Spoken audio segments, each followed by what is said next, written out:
సంపద, యవ్వనం, శరీరం, కాలం వీటి గురించి ఆలోచించినప్పుడు మనసులో ఎక్కడో ఒక లోతైన అలజడి మొదలవుతుంది కదా. వీటిలో ఏదీ మనకు శాశ్వతమైన శాంతిని ఇవ్వలేవని స్పష్టంగా తెలిస్తే మరి మనం దేనిని నమ్మాలి? అవును, సరిగ్గా ఇదే ప్రశ్న మనల్ని అసలైన సత్యం వైపు నడిపిస్తుంది. కరెక్ట్. ఈరోజు మన లోతైన విశ్లేషణలో మనం అన్వేషించబోయేది ఖచ్చితంగా ఈ అంశాన్ని. మన దగ్గరున్న సోర్సెస్ ఒక సాధారణ కథ కాదు, ఇదొక అద్భుతమైన సైకలాజికల్ మాస్టర్ క్లాస్. అదే శ్రీరామచంద్రుని జ్ఞానయాత్ర. నిజమే, ఒక యువరాజు అన్నీ ఉండి కూడా ఎందుకు అంత తీవ్రమైన వైరాగ్యానికి లోనయ్యాడనేది ఇక్కడ మనం అర్థం చేసుకోవాలి. అవును, మన మిషన్ చాలా స్పష్టంగా ఉంది.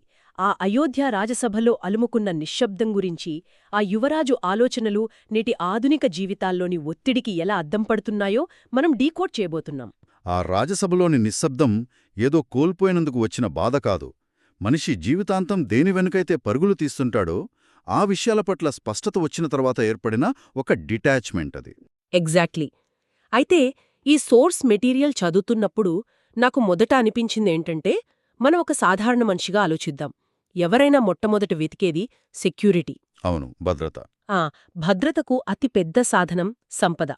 మన బ్యాంక్ బ్యాలెన్స్, ఇన్వెస్ట్మెంట్స్ ఇవే కదా మనకు సేఫ్టీ అనిపిస్తాయి. మరి రాముడు తన విశ్లేషణను ఖచ్చితంగా ఇక్కడ్నుంచే ఎందుకు మొదలుపెట్టాడు? ఈ డబ్బుతో వచ్చిన ప్రాబ్లమేంటి? అంటే ఇక్కడే మనం మన సైకాలజీని అర్థం చేసుకోవాలి. సంపద అనేది హోదానుస్తుంది, ఒక స్థాయి వరకు సౌకర్యాన్ని కూడా ఇస్తుంది. ఖచ్చితంగా. కానీ రాముడు గమనించిన వాస్తవం ఏంటంటే అది ఎన్నటికీ అంతర్గత శాంతినివ్వదు. లేనివాడికి దాన్ని ఎలా సంపాదించాలి అనే ఒక రకమైన స్ట్రెస్ ఉంటుంది. రైట్. మరి ఉన్నవాడికి దాన్ని ఎలా కాపాడుకోవాలి అనే భయం, స్టాక్ మార్కెట్ పడిపోతే ఎలా, ఎవరు మోసం చేస్తారు అనే ఆందోళన ఎప్పుడూ ఉంటూనే ఉంటుంది. ఒక రకంగా డబ్బు ఎక్కువయ్యే కొద్దీ దాన్ని ప్రొటెక్ట్ చేసుకోవాలనే యాంగ్జైటీ పెరుగుతుంది. సరే, ఒక్క నిమిషం ఇక్కడాగుదాం.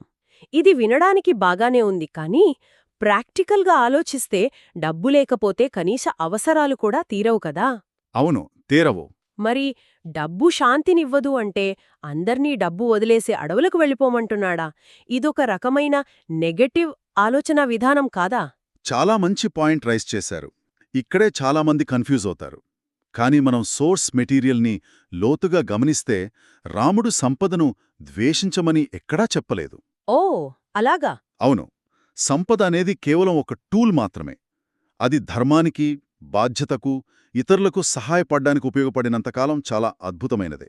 రాముడు దేన్ని పాయింటౌట్ చేస్తున్నాడంటే దాన్ని మన ఐడెంటిటీగా మార్చుకోవడాన్ని. అంటే నేను నా బ్యాంక్ బ్యాలెన్స్ని అని ఫీల్ అవ్వడం అన్నమాట. ఎగ్జాక్ట్లీ. అశాశ్వతమైన మనస్సుకు సంపద శాశ్వతమైన శాంతిని ఇస్తుంది అనుకోవడమే అసలు సమస్య. గ్రంథంలో రాముడు సంపదను దోసిట్లో నీటితో పోల్చాడు. దోసిట్లో నీరు? వావ్, చాలా మంచి పోలిక. అవును కదా. దోసిట్లో నీళ్లు కొద్దిసేపు నిల్చుండొచ్చు, కానీ ఎప్పటికీ అలా పట్టుకుని ఉంచలేం. ఎప్పుడో ఒకసారి అది కారిపోవాల్సిందే. ఆ రోజు రాజభవనాన్ని అలంకరించిన సంపద రేపు శిథిలాల కింద ఎలా కప్పబడిపోతుందో ఆయన విశ్లేషించాడు. అంటే నా దగ్గర ఉన్న సంపదే నేను అని నమ్మినప్పుడు ఆ సంపద పోయిన రోజున వాళ్ళ కాన్ఫిడెన్స్ మొత్తం జీరో అయిపోతుంది.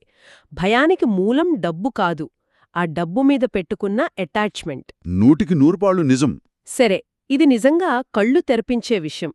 ఒకవేళ సంపద అనేది ఎవరైనా దొంగిలించవచ్చు అని ఒక మనిషి రియలైజ్ అయ్యాడనుకోండి, అప్పుడు సహజంగానే ఇంకో సెక్యూరిటీని వెతుక్కుంటాడు. ఎలాంటి సెక్యూరిటీ? నా డబ్బు పోయినా పర్లేదు, నాకు టాలెంట్ ఉంది, నాలో ఎనర్జీ ఉంది, నేను మళ్లీ సంపాదించగలను అని ఫీల్ అవుతాడు కదా.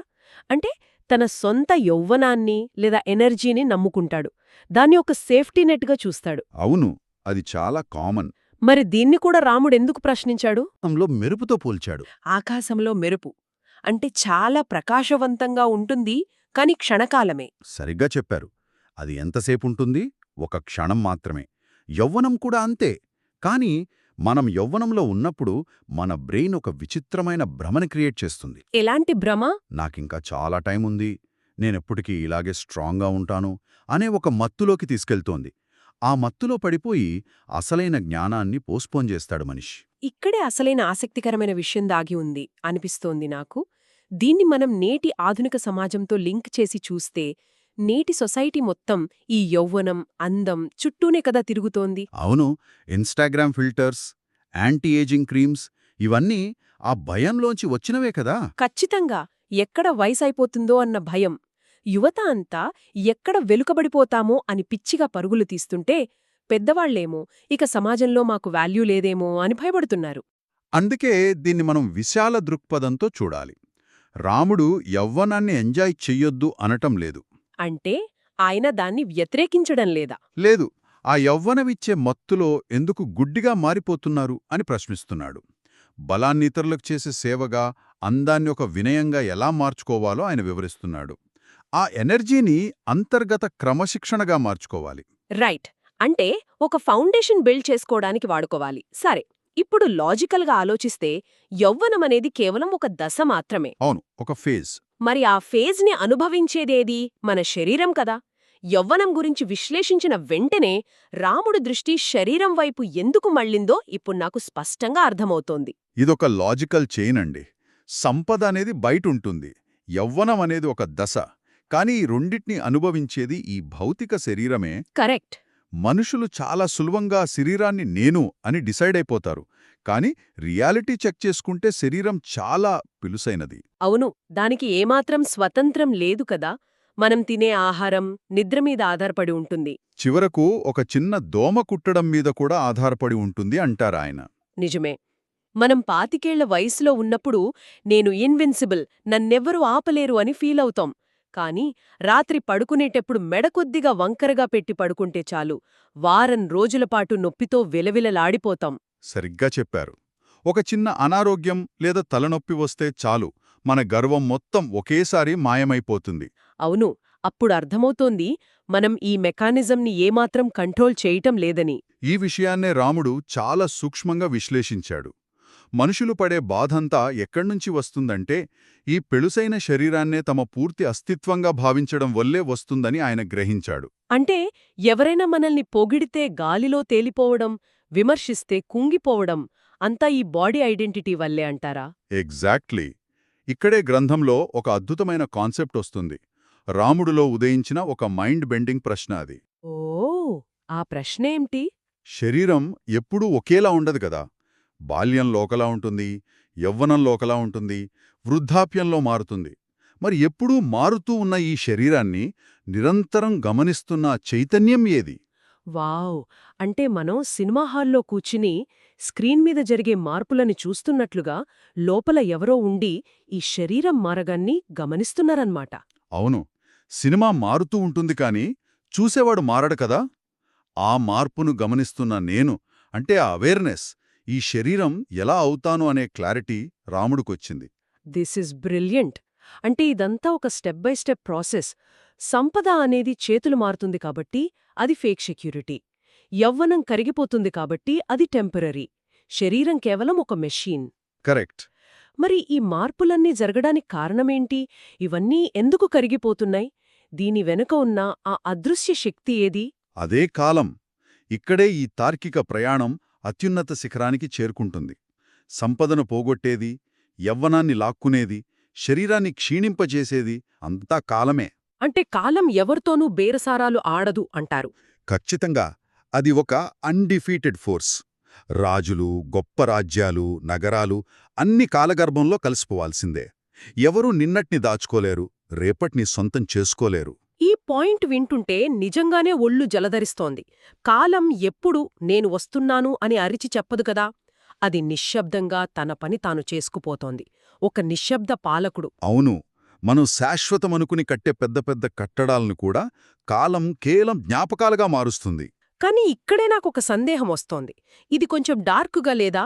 అంతా కాలం నాశనం చేసేస్తోంది, ఏదీ శాశ్వతం కాదు అనుకుంటే ఇక బ్రతకడమెందుకు? ఈ లాజిక్ వింటే ఎవరైనా భయపడిపోతారు గదా. మీరు అడిగిన ఈ పాయింట్లోనే మనుషుల సైకాలజీ దాగి ఉంది. కాలాన్ని స్పష్టంగా చూసినప్పుడు మనుషులు రెండు రకాలుగా రియాక్ట్ అవుతారు. ఆ రెండు రకాలేంటి? మొదటి రకం వారు మీరన్నట్లుగా భయపడిపోతారు. జీవితం అయిపోతోంది, ఈలోపు అన్నిటినీ పిచ్చిగా అనుభవించేయాలి అని ఒక రకమైన ఆందోళనలోకి వెళ్ళిపోతారు. రైట్. మరి రెండవ రకం వారు? రెండోవారు అంతర్గతంగా మేల్కొంటారు. నాది అనుకునేది కాలం తీసుకెళ్లక మున్నే నేను తెలుసుకోవాల్సిన అసలైన సత్యం ఏమిటి అని ప్రశ్నించుకుంటారు. రాముడు ఈ రెండవ కోవకు చెందినవాడు. ఆహా, అందుకే ఆ సభలో వశిష్ఠ మహాముని ఆయనను ఆపలేదన్మాట. ఒక మంచి గురువులా మౌనంగా విన్నాడు. అవును, రాముడు జీవితాన్ని వదిలేసి పారిపోవడం లేదు. తన విజన్ని ప్యూరిఫై చేసుకుంటున్నాడు అని వశిష్ఠుడికి స్పష్టంగా తెలుసు. సరే, ఇదంతా చాలా బాగుంది. ఇదొక అద్భుతమైన తాత్విక చర్చ అని ఎవరైనా ఒప్పుకుంటారు. కానీ దీన్ని మనం నేటి మన ప్రాక్టికల్ లైఫ్కి ఎలా అప్లై చేయాలి? ఈ జ్ఞానయాత్ర ఆధునిక జీవితానికి ఎందుకు అవసరం? ఇది చాలా డైరెక్ట్ కనెక్షన్ అండి. మీరు గమనించండి, ప్రపంచం మారినా, టెక్నాలజీ ఎంత పెరిగినా మనిషిలోని అభద్రతాభావం మారిందా? లేదు కదా. వృద్ధాప్యం పట్ల భయం, మరణం పట్ల భయం ఎప్పటికీ అలాగే ఉంటాయి. అవును, ఈనాటికి మనుషులు బయటి వస్తువుల్లోనే శాంతి దొరుకుతుందని వెతుకుతూనే ఉన్నారు. కానీ ఈ జ్ఞానం చెప్పేదొకటే: సంపద అశాశ్వతం అయితే దానిని వివేకంతో వాడాలి, దానికి బానిస అవ్వకూడదు. యౌవ్వనం అశాశ్వతమైతే దానిని ఎదుగుదలకు వాడాలి, అంతేనా? కరెక్ట్. శరీరం అశాశ్వతం అయితే దానిని జాగ్రత్తగా చూసుకుంటూనే అదే మన ఐడెంటిటీ అనే భ్రమలో పడకూడదు. ఈ విషయాలను నేటి మన ఎడ్యుకేషన్ సిస్టమ్ పిల్లలకు నేర్పించడం చాలా అవసరమనిపిస్తోంది. ఇప్పుడంతా కేవలం బయటి విజయం సాధించడం మీదే కదా ఫోకస్ చేస్తున్నారు.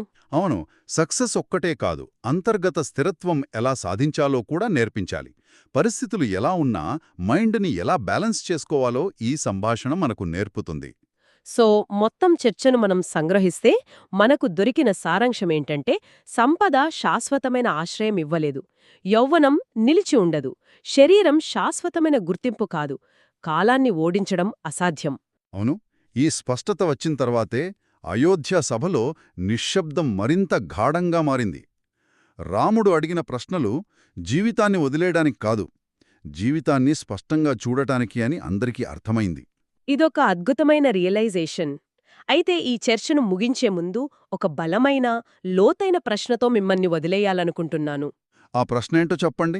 సంపద మనది కాదు, యౌవ్వనం నిలబడదు, శరీరం మనం కాదు, అంతా అశాశ్వతమే అని ఇంత లాజికల్గా స్పష్టంగా తెలిసినా కూడా మన మనస్సు పదే పదే వాటిమీద కోరికలను ఎందుకు పెంచుకుంటుంది?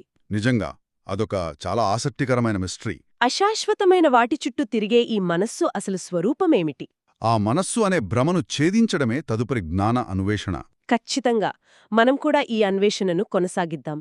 ఈ అశాశ్వతమైన ప్రపంచంలో శాశ్వతమైన దాన్ని వెతికే ప్రయాణంలో మరో అత్యంత ప్రశాంతమైన మరియు ఉత్కంఠభరితమైన చర్చతో మళ్ళీ కలుద్దాం.